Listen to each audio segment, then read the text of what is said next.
lectures in May, and then I discovered it's Mental Health and Awareness Month, so I'm very pleased. So to kick us off tonight, we have our own parishioner here, Catherine Morley, who will be speaking on healthy communications for couples and everyone else. So I'm thrilled that Catherine's going to share with us. Thank you, Father Dave. Thanks very much. Welcome. Hi, everybody. Nice to meet you all. I'm trying to think in terms of going around and introducing yourself, if that feels comfortable, given we're being taped. And also to just, if you have a particular, I'd love it if you'd talk about this tonight. You can just raise your hand and say that, so that we're a small group, so it's perfect in that I can cater it according to some specific questions that you may have would be great. My sincere apologies for the technology. My friends, we were a team effort here, and didn't work. But my apologies, I should have come earlier and given us time to see if it could have worked better. But the visuals, we'll be just fine without them. You'll get the same message with or without the visuals. So if you don't mind, so first I'll give you a sense of who I am or my work. I am soon to leave Mass General, a position at Home Base. Home Base is a serve that they partnered with the Red Sox Foundation and Mass General to provide free services for veterans. And at that job, I was doing couples therapy and also leading groups there. So I have been winding down my time there. I am in private practice full-time as I transitioned out of that job. Prior to that, in terms of couples work, I was in private practice before going to Mass General. I also worked at Cambridge Health Alliance in the Couples and Family Clinic. I'm a social worker, and I've done many things in my role as social work, including, as I've already referenced, group therapy, worked with people with cancer, worked as a school social worker.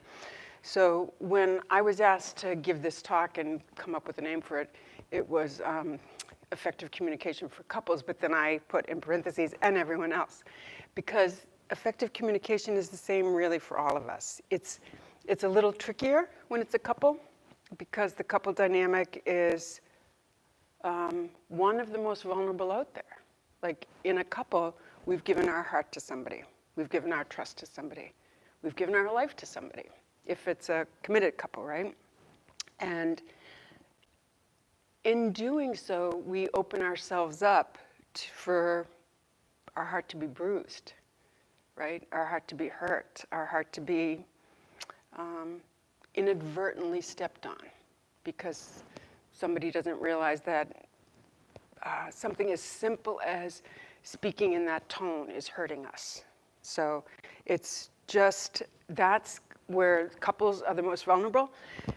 But any of the examples I will be using, you could change the people, and it could be a mother-daughter, it could be a colleague at work, it could be a sister, any relationship really. It's effective communication is going to be pretty much the same for all relationships. All right, so in terms of communication being effective, the most important thing for communication to be effective is safety, right? And I mean emotional safety, that if I'm going to have a conversation, I'm sorry, your name? Anton. If I'm going to have a conversation with Anton, and I just approach Anton and I see him raise his eyebrow or stiffen or something, what would be my reaction? I'd be a little intimidated, like, back off, thank you. Back off, like, I don't know what's going on with Anton today, or Anton's upset with me, or what did I do? So already I'm in my head and not being able to be fully present to Anton, right? So, so that's going to be the most important thing. And I'm realizing I didn't do introductions. Speaking of safety, so that we get a sense of who's in the room and everybody's names. If you don't mind if we just go around and do that, and then, sorry? We're on live stream as well, so okay. People feel comfortable with using their first name or their last. It's up to them. Thank you, exactly. I feel comfortable, but I'm going to speak for anybody who came tonight expecting identified Yes. and say that I'm not sure that it would be a good thing to identify even by person. Safety, there we go. All right, then I'm going to skip that part. Thank you. Thank you. I very much appreciate that. So same thing then if I ask a question and want you guys to provide an answer. If you feel like that's not comfortable, I'll get that by just the non-response, and I'll fill in the blanks, so not to worry about that. All right, so it's back to safety. Safety is the most important. And as a result of safety being the most important, and as the result of us being human beings, our brain is programmed all the time to keep us safe. We are assessing all the time, as a mammal, as a human being, am I safe? And the scan for am I safe in this time and place, whereas before it was physical safety, like is there a lion in the grass over there? Now it's emotional safety. It's the example I used with Anton. Is he going to be receptive when I ask him the question? I just realized. So anyway, so whereas before it was essential that our brains knew, am I physically safe? So if I'm walking along and I hear a rustling in the grass over there, my brain is going to tell me, survive.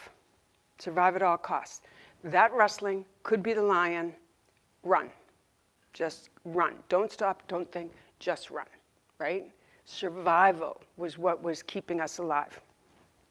Our brains haven't evolved to the point where they're now distinguishing emotional safety from physical safety, so we react the same way. If I have an argument with my husband, then I'm going to, my brain is still assessing, am I safe? And if he is open and responsive in that conversation, then I'm going to feel safe, that I can share a little more, or tell a little more, or be a little bit more vulnerable. If I get something as subtle as the raised eyebrow, or the, what are you talking about, look, but with judgment, right? Like the way I just said that was with judgment.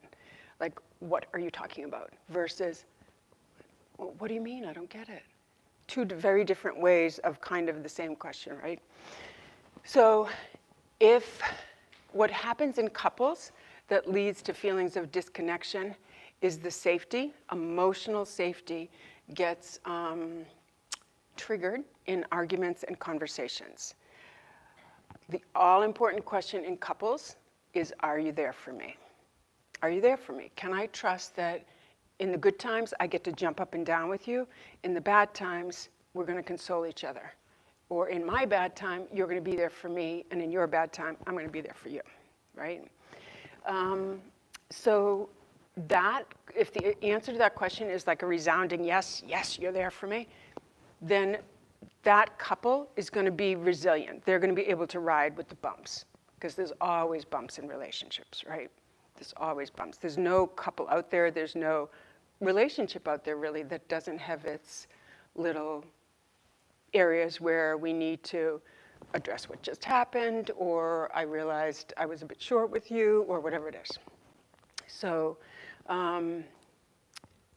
when the answer to that question is not a resounding yes, and it becomes a little bit like, I'm not sure you're there for me, because I'm remembering the time that I was doing whatever, and it felt like you didn't believe in me, or you judged me, or you, whatever it is, then we start to get a little nervous. And our brain, which is about survival, starts to say, tread lightly or be careful. You might not be safe. Once our brain gets that message that we might not be safe, it does what, I'm going back to the lion in the grass, right? It does what it needs to do to survive. Fight, flight, or freeze. Freeze is not as popular. Fight or flight are the most popular ones. What fight looks like in a couple is it is that person's best attempt at fighting for connection.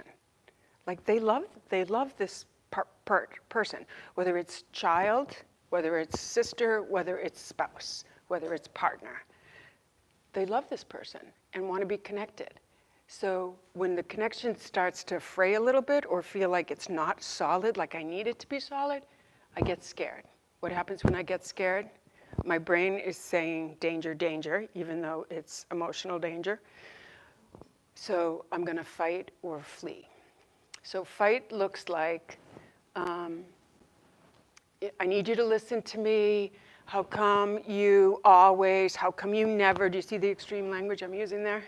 The person on the receiving end of that extreme language is going to be like, what do you mean always? I don't always do whatever. It puts them on the defensive, right? So that's fight. It can look, to the person on the receiving end, it can look like criticism, judgment, not acceptance. Flight is, looks like sometimes a numbing, so that's a little bit of freeze. It is, we're in the middle of an argument and I have really, like internally, if I were to like, if somebody was to take my blood pressure or just check in internally, I would be pretty alarmed, but on the outside, it looks like I'm shutting down. Like this is too overwhelming for me. Like I feel like this is gonna go bad. I'm scared it's gonna go bad. I'm scared we're gonna disconnect. I'm scared it's gonna be another fight. All of that, so we go into shutdown. Shutdown is like in the middle of a fight, it's like I'm done and I'm gonna go mow the lawn. Anything but to keep this fight going because it's really just too much for me. Or it looks like some people refer to it as a wall, like I just wall off and like the wall comes down. Like this conversation is getting into dangerous territory because I feel like we're going to disconnect, so I wall off.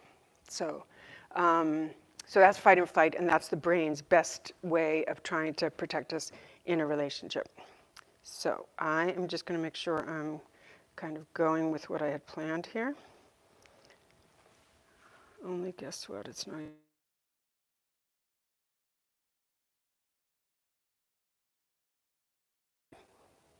All right, so we're not going to go with that. Even I won't have the visuals. All right, so fight or flight. So what does fight or flight look like in a couple then? It's brutal, actually, because it's a setup, right? Like the more I fight for the connection, I go after the person in a way that looks a little bit aggressive to that person, so they shut down. The more they shut down, the more I have to increase my fight, my reaches for connection. The more I do that, the more they're gonna flee. The more I flee and leave this poor person alone, they're fighting for connection, and I'm doing the wall, right? The more I do the wall, the more they're gonna fight for connection.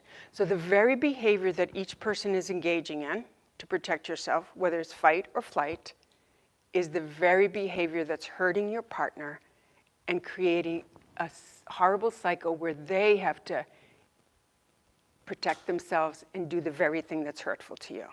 If fight is hurtful to you because you're flight, the more you flee, the more your spouse, partner, loved one has to come back and get you. Like it's literally like they may follow you from room to room. They are wanting connection. The more you flee, the more their heart rate's going through the roof. Like, please don't go away on me, right? And so that's the more you flee. The more they fight, the more that poor person on the receiving end of that negativity is just like, I'm out of here, I'm out of here, I'm out of here. This is too much. So brutal cycle. So how do we break the cycle? Is effective communication. Right? And how do we do effective communication when we're all revved up like that? That's a tall order. Like when we're all revved up and scared and the brain is telling us danger, danger, and I'm telling you, well, communicate calmly and effectively. That's a really more than a tall order. It's almost an impossible order, right? So it's to slow the process down and start to, how can we start to speak to what's happening to inside us, what's happening internally. Because often when we get in a fight or an argument, we're talking about the externals. So here, I'm gonna give you an example that we can play with a little bit. I'm at home, so I'm the wife. I'm at home with the kids. It's been a crazy day. They've been crying, they've been fighting. Dinner's almost burnt, and I had to turn it off and go deal with the kids and come back to it, and now it's not the way it's supposed to be. And somewhere in there, we're out of milk, and I texted you that earlier in the day and asked, can you please bring home milk so we have milk for dinner, because the kids drink milk. So that's me. I'll use my spouse. So he's had a hard day. The boss was really upset with him. My husband's been working hours and hours on this presentation, and he presents it to the boss, and the boss has nothing but critical stuff to say about it. And he's drained. He gets a text from me, milk, got it, milk. He goes on with his work day, goes on trying to readjust this presentation for the 10th time. He's exhausted. And he gets in the car, he's driving, he's like, I can't believe the boss, and I can't believe it, da, da, da. Comes home, arrives at the door without the milk, and I hear him coming. I go running because I need the milk to finish the dinner, whatever I'm making, I don't know. So I greet him at the door. How is this gonna go with two exhausted people? Not well. Not well at all. Given the filming, I don't expect anybody to sign up for this, but if somebody wants to role play it with me. Deacon Jeff, any chance? Sure. Okay. Do you want to be the one at home, or do you want to be the one coming home without the milk? I just came home from a long commute. You're good. What did I forget this time? Oh, this is good. Remember, I texted twice today to bring home the milk? When did you text? Let me look. Yeah, it was right in the middle of my presentation. How am I supposed to respond to that?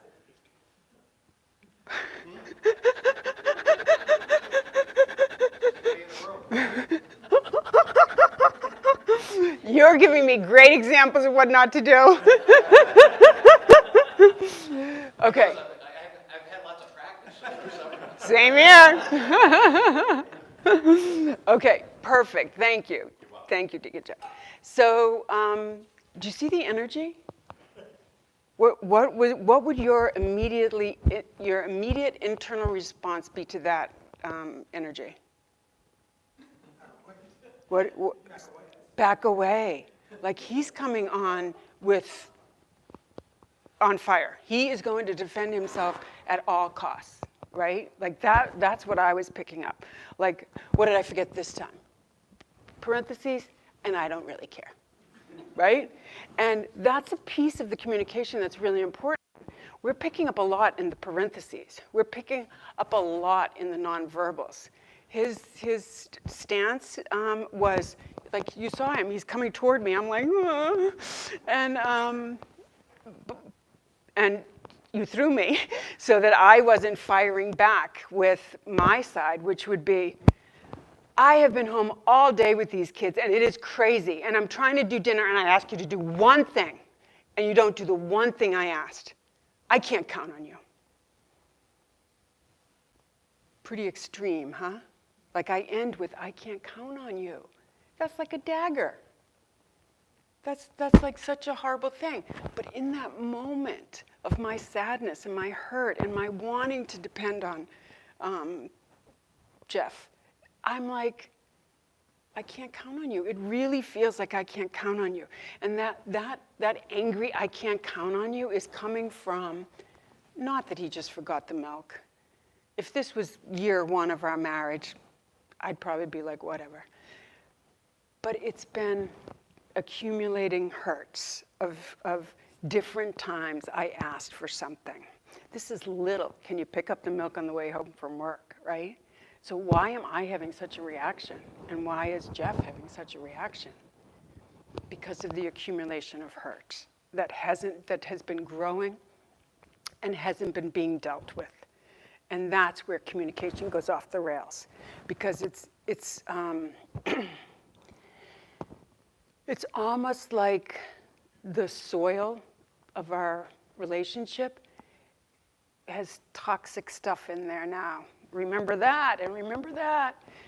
And why do we hold on to those memories? Like somebody, like as a couples therapist, I have somebody say, and then we're in a fight and she pulls out what happens 10 years ago. What does that matter what happens 10 years ago? It matters because it's somehow connected to what's happening today, to what's happening right now.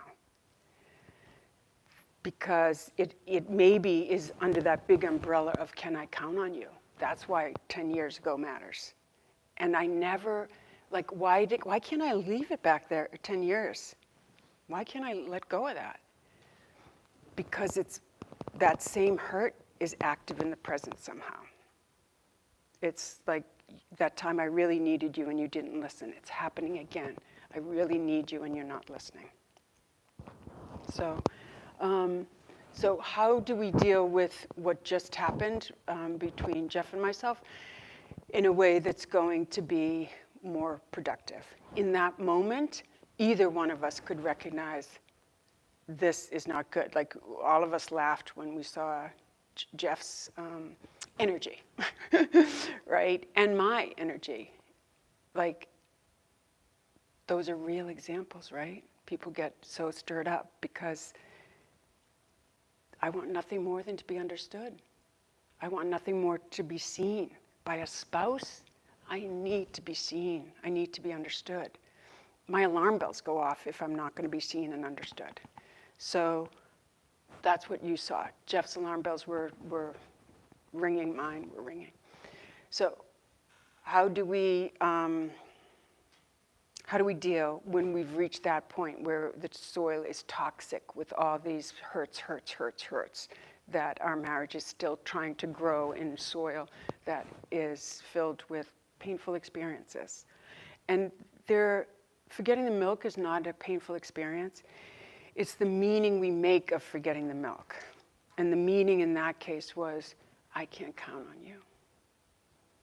And the meaning for Jeff is probably, I can't do anything right by her. Or she has no idea what I'm going through right now. Right? Like it's definitely one of these. So I'll start with one of the basics in terms of effective communication, which is the nonverbals. Our brain has to process words. That takes time. It doesn't have to process a look, a tone, posturing, any of the nonverbals, right? It immediately assesses danger, not danger, safe, not safe. So if, like, Jeff's tone immediately put me on guard, right? My tone back to him would immediately put him on guard. So tone is one of those things that communicates to the brain before any words. The tone is going to reach there. And tone is probably one of the most important nonverbals because it's really kind of telling the person you're safe or you're not safe. Eyes, like I'm looking away, or I just sighed, like, right? And I'm tapping my toe, and I'm like, all of those are communicating to the person, what now? Go ahead, give me what you got, because I don't even care. I'm not even listening to your words anymore. I'm just defending myself, right? So the nonverbals are really important. The way we start the conversation is really important. In fact, it is the number one indicator of whether the conversation is going to go well or not, is how you start it. So Jeff walks through the door, and I'm like, you got the milk? And he says, no. You're kidding me. That's going to go nowhere. You got the milk? He says, no. Oh, I needed it for dinner.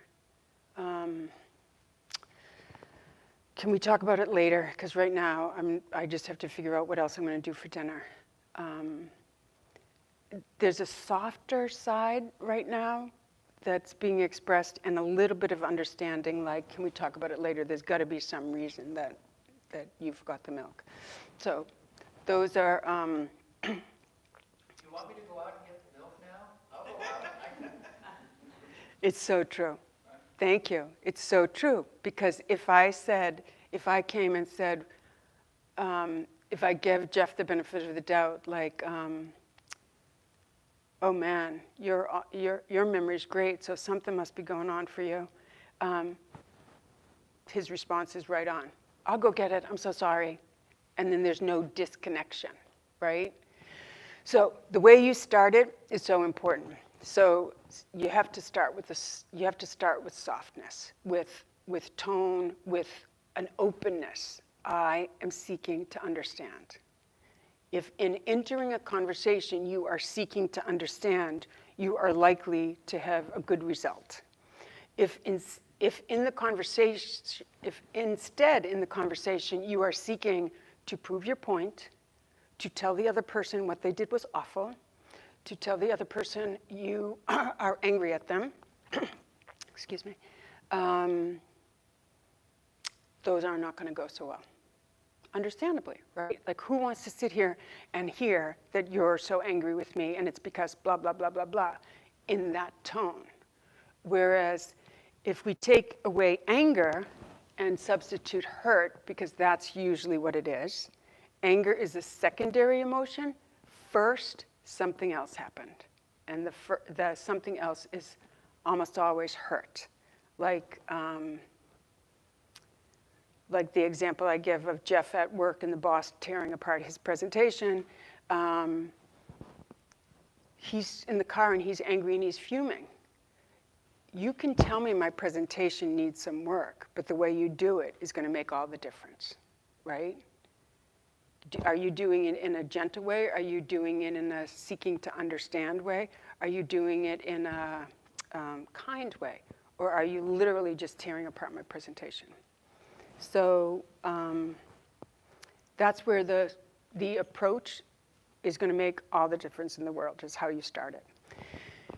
The other piece is, once you get into the conversation, what is the level of openness? Like, I really am engaged here. I really am trying to seek to understand what's happening for you.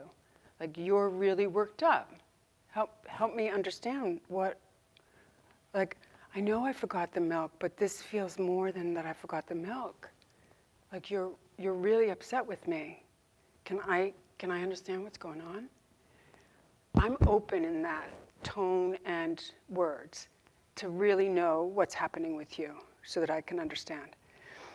I want to know your experience and I want to hopefully take care of you, versus I'm going to defend myself, you're going to defend yourself. Neither one of us is really listening to the other, right? So that's not going to go very well. So, all right, so the nonverbals, the soft startup, and then the openness in the conversation to really check yourself. Am I really trying to seek to understand my person here? Am I really,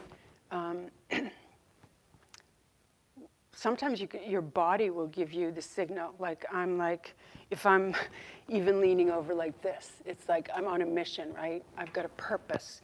I've got to tell you something. Then I'm likely not listening to you. I'm just wanting to tell you something. I'm just wanting you to get me. But I have to be in that, hopefully, conversation to also get and understand you. And we know the difference when somebody's open or not. Like, just the little interaction with Jeff, immediately neither one of us were open, right? But once I became soft, he's ready to go out and get the milk. So it makes all the difference. So, questions so far? I'm just watching the clock to make sure I leave time. You're verging on emotional intelligence and picking up cues, but we've had 2 years of wearing masks. How has that really set us back? That's that is great. It is, and it has set us back in terms of, like, so most of my sessions are still online. Like, either people aren't comfortable coming into the office yet, or the few that are, somebody was just exposed, or the child was just exposed. So COVID is still doing this disruptive thing where even people that are trying to go out and about are struggling with that. So it is almost like we're, I don't know, we've gotten out of practice of reading the social cues and having to connect socially. So it is a matter of getting back into practice. In terms of couples, we've been doing it the whole time in our home. If it's a married couple or a couple that's living together. So it's, but in other relationships, like where we're talking about a friend or a colleague who we're only dealing with remotely, it's so much harder. And how to deal with that challenge is sometimes just to acknowledge this. I cannot stand that we're talking on Zoom one more time. And depending on the level of COVID at the time, can we go for a walk? I would really just like to walk with you so we could have a more intimate talk or a closer talk or whatever. So, yes. Isn't the trap the expectation? My expectation is such, and you failed me because you didn't live up to my expectations. So isn't the trap expectations? You enter marriage with an expectation. Yes. And in our marriage, something's going to be better than it is, and it doesn't work out that way. Yes. And then the call to let go or share the emotion behind the expectation and make a decision to love so that you can accept one another. Absolutely. Absolutely. So that's a great point. Expectations can really throw us off track. Like that I had this high expectation that everything was going to be fine and we'd never have a fight, and now that we're having fights, it's your fault. So do I need to look at my expectations? Absolutely. At the same time, some expectations are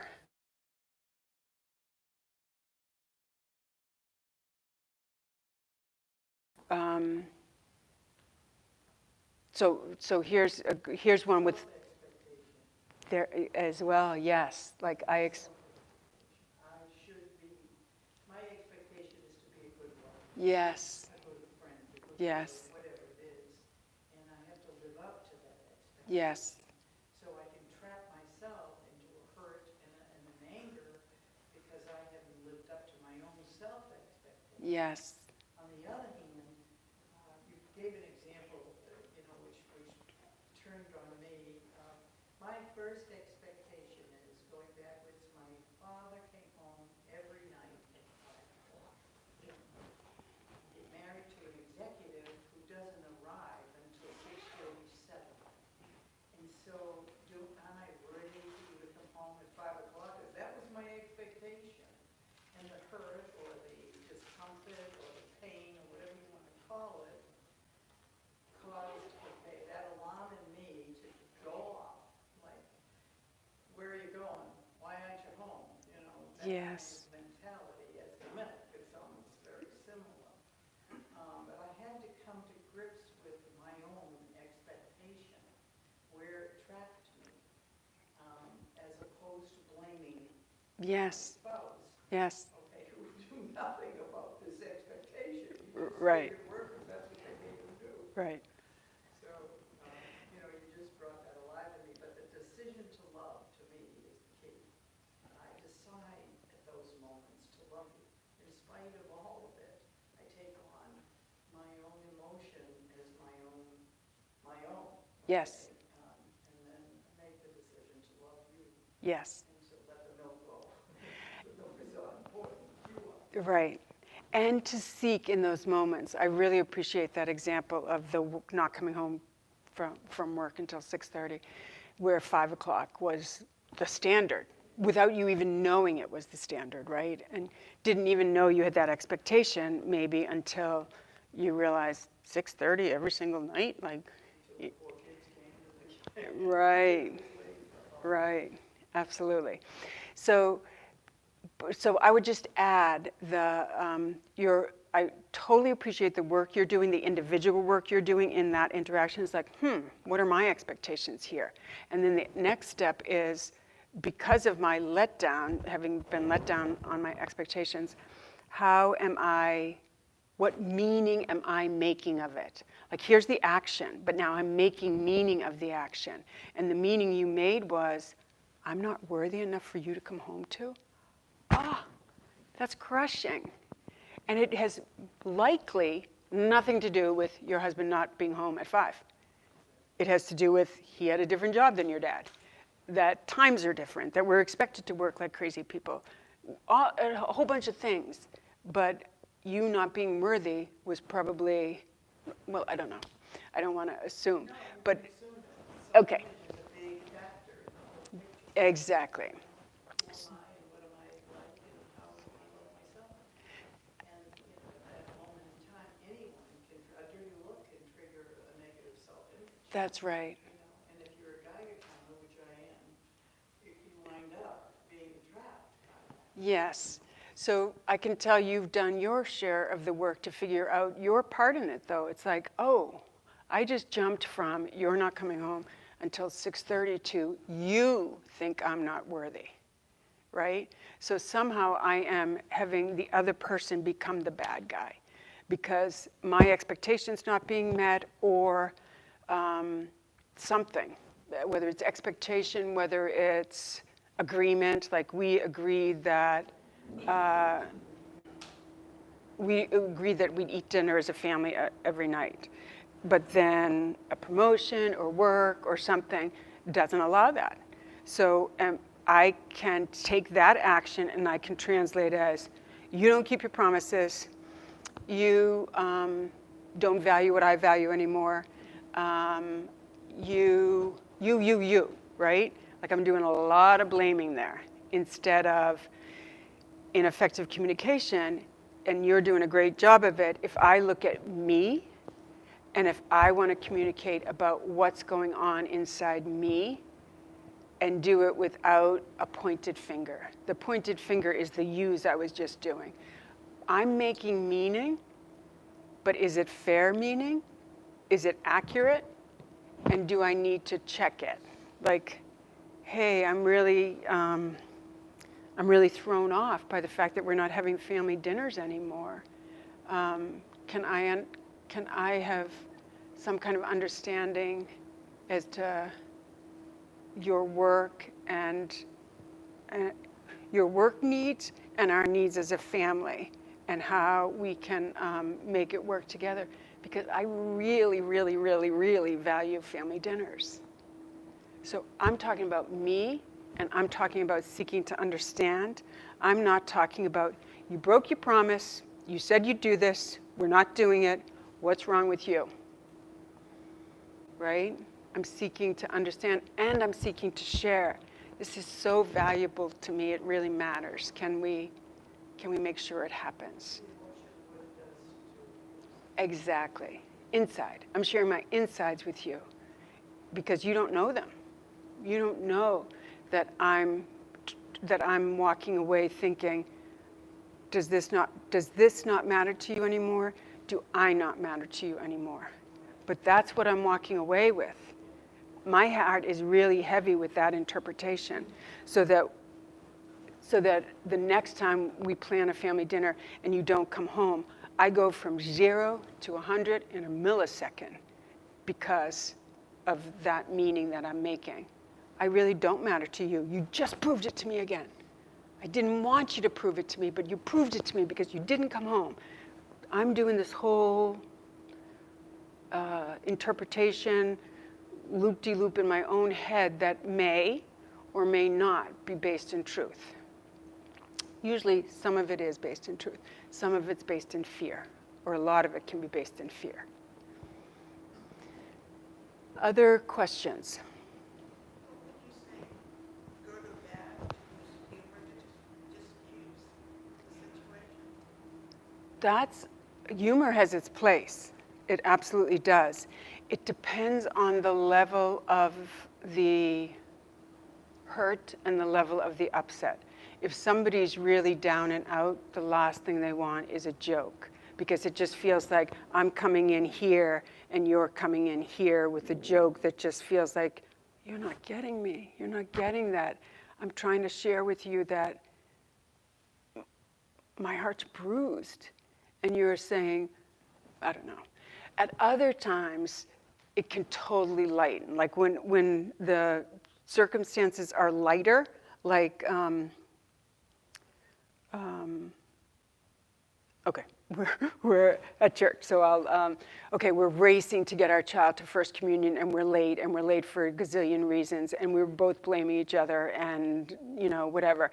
And you could say, I don't know, I'm clearly humor's not my strength at the moment, but you could just say something snappy and whatever, and it could snap me out of it. Like, okay, you know, whatever, right? But it's something like that. And you know your partner. Either they can roll with the joke and it might snap them out of it, or once they get in this state, do not joke. Like, you know your partner, right? And know yourself, like know your own triggers, so that if I know running late for an important event is going to make me crazy, then I'm going to ask ahead of time, can we pretend it's at 2 instead of the 2:30 that it really is? Help me pretend, because I don't want to get crazy and make the rest of the family crazy as a result. Like, that's me owning me and asking for what I need, so that I prevent that crazy spiral into stress land. Any other questions? I mean, there's a difference between humor and sarcasm.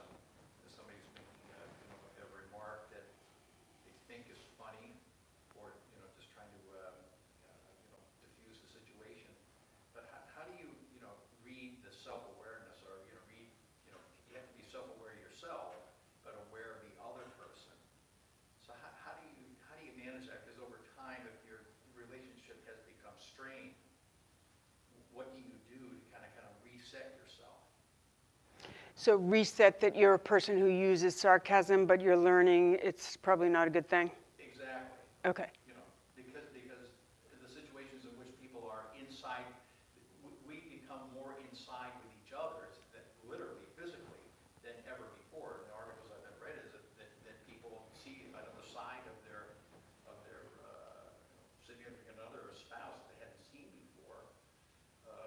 So there's this resetting, and now coming out of the pandemic, there's going to be another reset, which is sort of on top of each other. So what's your advice on how to manage these resets? So let's go with resetting on the sarcasm first. It is to what you said earlier, and I won't ask your name, is right on. Like, can I choose love? Like, each and every time I use sarcasm,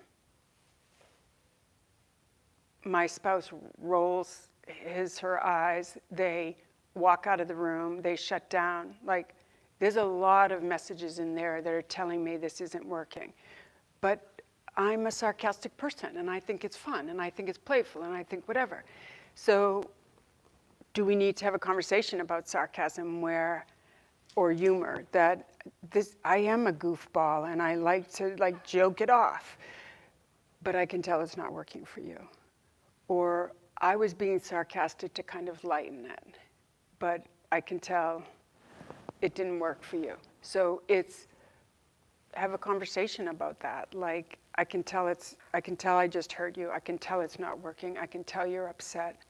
Can we talk about this? I was using sarcasm to lighten the mood. Or that might even open you up to explore yourself. Why was I using sarcasm? Why do I use sarcasm all the time? And sometimes, like, I have a couple that uses it with each other all the time, and it's almost like a little bit of banter, like it's play, and they really rarely step on each other's toes with it. It's remarkable to me. But but if it's not working for the other person, it's a little bit back to choose love. Like, I don't want to hurt you with my sarcasm. But so why am I using it? A part of it might be because I'm quick. I'm quick-witted. I can use sarcasm. I'm good like that. It's playful for me. you want your spouse to understand that. Like, it's not my intention to hurt with it. I didn't mean for it to be biting. I just meant, like the example of being late for First Communion, to go to the extreme. Well, the world isn't going to end as a result of this, or whatever. Like, maybe that was intended really in a caring way, that if I give you a perspective, you can come back from the stressful place you are. So let's see if we can understand the intention, like, and just speak about it. Like, what was your intention in using it, so I can understand, not what was your intention, right? And for the other person to understand, sarcasm to you might be play. It might be, and then it's like, well, I wonder if you could play with sarcasm somewhere else. Because for me, and then speak to the reasons if there are reasons. My dad was always sarcastic in a biting way. So it's almost like I have an allergic reaction to it now. So, okay, that gives me a whole different understanding to pull back on my sarcasm, if I know that it's doing that to you. Does that help? Yes, and can we use the sarcasm example as kind of a placeholder for other behaviors that couples or people should be looking at in terms of, how that's affecting the person that's in front of them?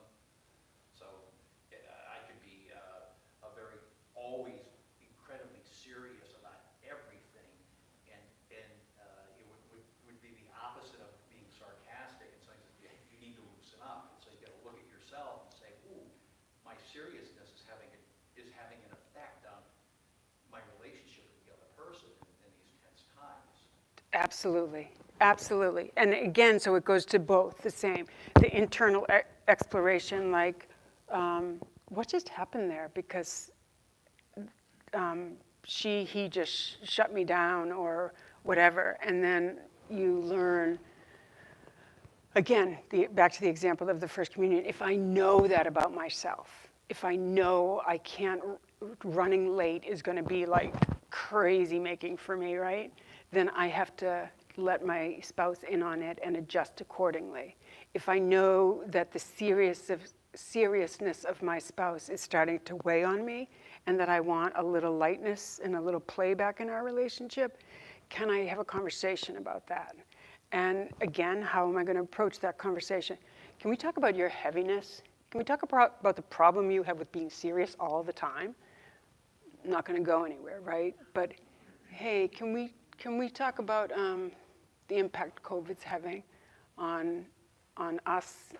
And we kind of know what it's having on the world to some extent, but on us, I feel like inside these four walls, everything's just become about safety and not getting sick and masking and no jokes, and then we look at the problems in the world and the way we're interacting, and it's all heavy.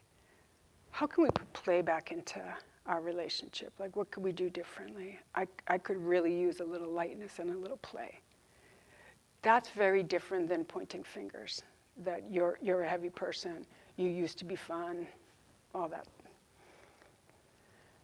Would you use that for the expectations too? That, like, if you have an expectation, you would just say, I need to talk to you about this? Yes, yes. And so, depending on what the expectation was, it's an expectation that we had agreed on. It's an expectation that I came into the marriage and didn't even know I had.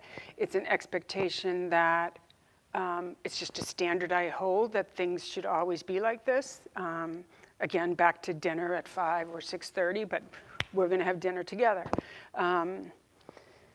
So I'm realizing it's bothering me, that there is this expectation. I didn't even know it was there. I'm trying to figure out why it's there. But bottom line, I know that this thing is really important to me.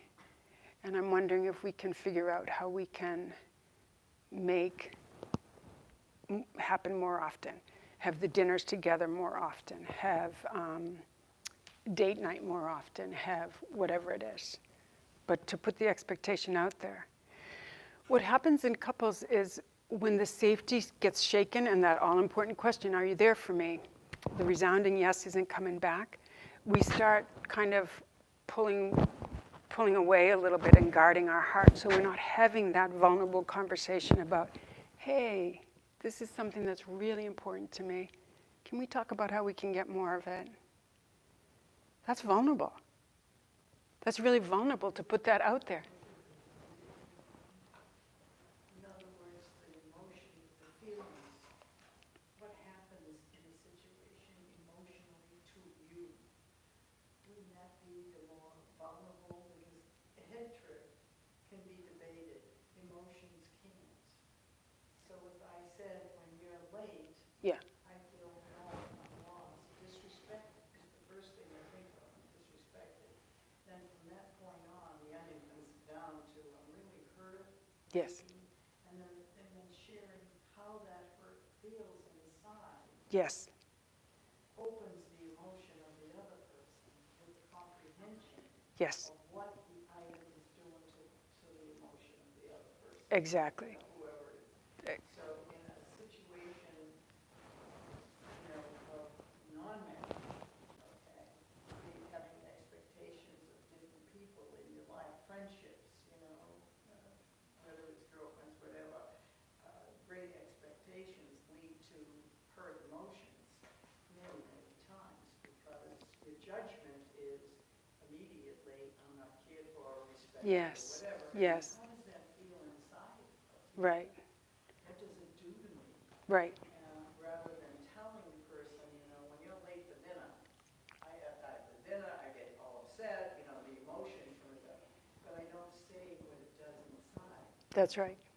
And And that's how the other person can get, I think, anyway.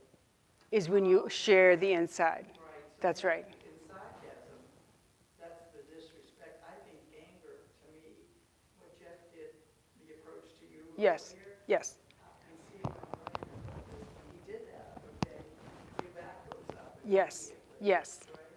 But if Jeff didn't do that, but challenged you with humor, okay, was sarcastic, in my mind, my emotion, I'll speak for myself, would be even more hurt, more angry, because it was like a disrespect or even having emotion for the situation.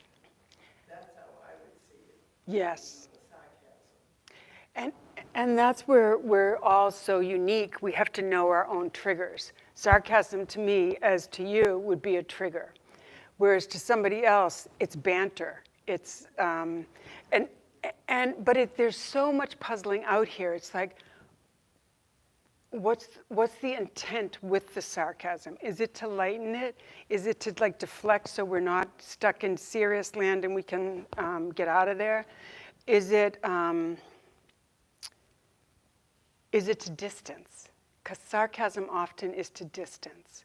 It's like, I don't want to be real with you, so I'm just going to be flip, right? Because being real is vulnerable. But if we take what you just said, it's like there's the meaning we make of it. So those are our thoughts.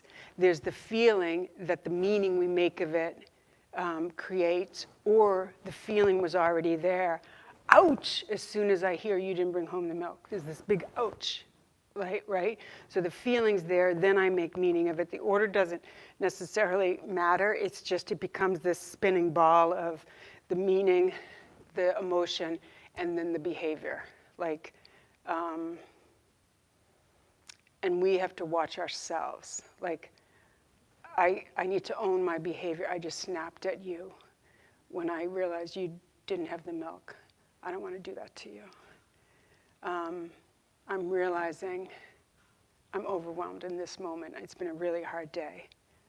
So overwhelmed that I don't think I can even talk about this right now. So maybe we can talk about it later. So again, I'm owning, I don't want to snap at you, I don't want to treat you like that. And then I'm kind of backpedaling to see when, I'm not going to ignore it, I'm not going to avoid and just pretend everything was okay. But I know I can't talk about it right now. Can we talk about this tomorrow? When I've had a night's sleep after the day I've had. So I know I'm out of time, so I need to wrap this up. Thank you, guys. Really appreciate you coming and your input and questions and all. I hope to see you guys around. Take care. And a commercial for next week, same time, 7 o'clock here. Rita Thatcher on building resiliency in children from 5 to 18. And she's the school psychologist, and so we're grateful to have her. And thank you, Catherine, for tonight. Very welcome. Thank Very you welcome. for being here.